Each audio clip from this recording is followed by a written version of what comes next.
Hello. Today I'm here to talk to you about dynamics. This is one of the most important things for a drummer other than keeping time. And what dynamics means is kind of the range from quiet to loud. For example, this week we are doing Thunderstruck by AC/DC. It starts on the hi-hat like so.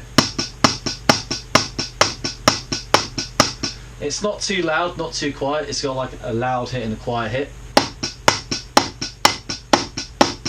But it wouldn't have the same effect if it started too quiet or too loud. Because later on in the song we bring in toms.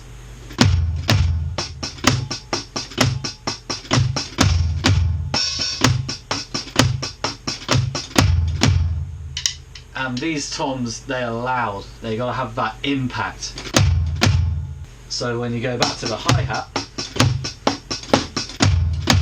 it brings it down again, so every time you hit the toms it gives it that oomph the song needs. I also want to talk a little bit about like how we play loud and how we play quietly, because some people it's kind of will go one way or the other, like naturally they'll be loud all the time or naturally they'll be quiet all the time, but obviously you want the best of both worlds. So we'll start with the loud, which is what I lean towards to be fair. And it's, for me, about three things. Bringing your sticks up higher than you normally would.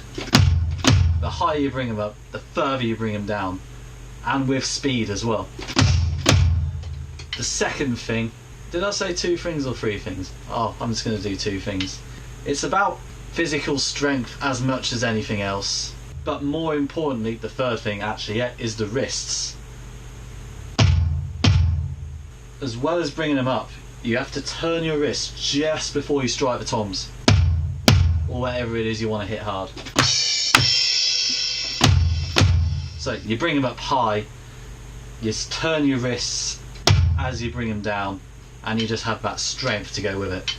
Oh, one more thing, and this is the same wherever you're playing the drums, always get that bounce.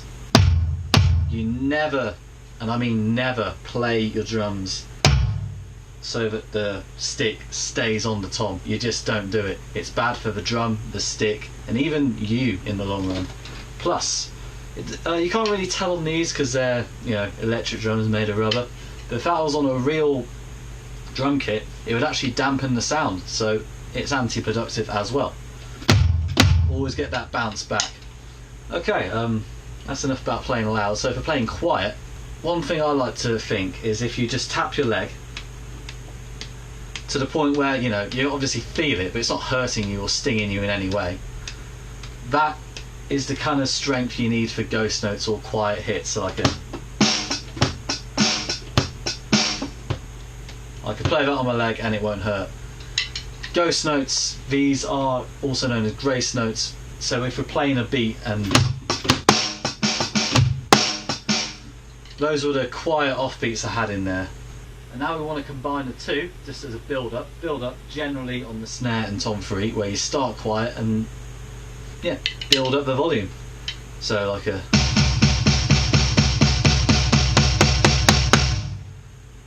you start quiet so that the first couple of hits you could play on your leg and wouldn't even hurt you. Get louder, and by the last few hits you bring them up as much as you can and turning your wrist as much as you can in the space it allows you to. Okay, I think that's all I wanted to say. Thank you for listening to me ramble on about dynamics. I hope this is some use to you, and I'll see you around.